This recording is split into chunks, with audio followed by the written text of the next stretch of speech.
in your book, The Nation We Live In, what are some of your favorite parts of that book, or your more important points that you're making in that book? I think I was just describing the current culture and how things were.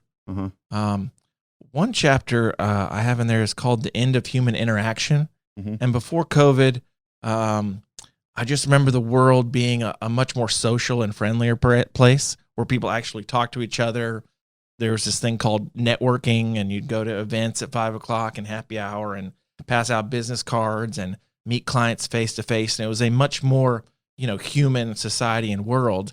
But with the invention of these iPhones and iPads, yeah, it's great technology, but it's really shut us off from humanity. And I wrote about the end of human interaction.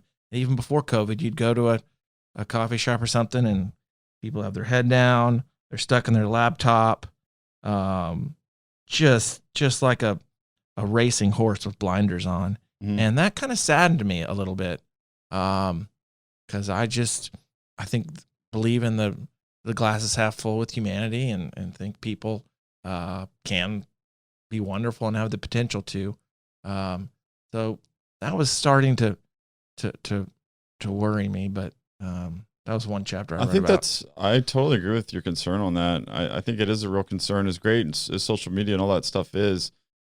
I mean, even just I believe in remote working a big time, but also I do see the value in when you're just texting and you're on messages and meetings and stuff like that. It dehumanizes your entire team, and things start to feel more like work than they already did. And then maybe even have like little, what seems like conflicts with people that could be in your head because you're just communicating without seeing them. Right. And then once you see that person in person, you're like, what?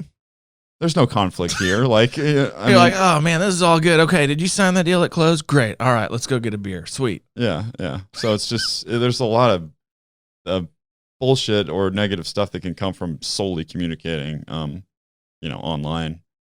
Yeah, that is true. Just the interaction of people face to face. Because one, you'll remember them better.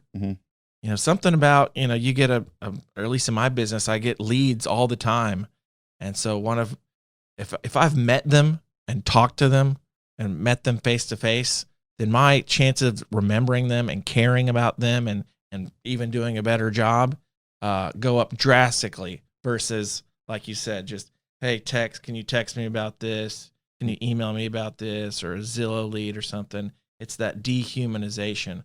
Once you connect with someone and, maybe it's the pheromones of, their aura and just their humanity, then it triggers something in your brain to where you remember it and you go, okay, oh, that was Steve. Oh, he had a quirky mole, something about him, a quirky mole, or, oh man, he was shorter than I thought, but oh man, he was nice, or something.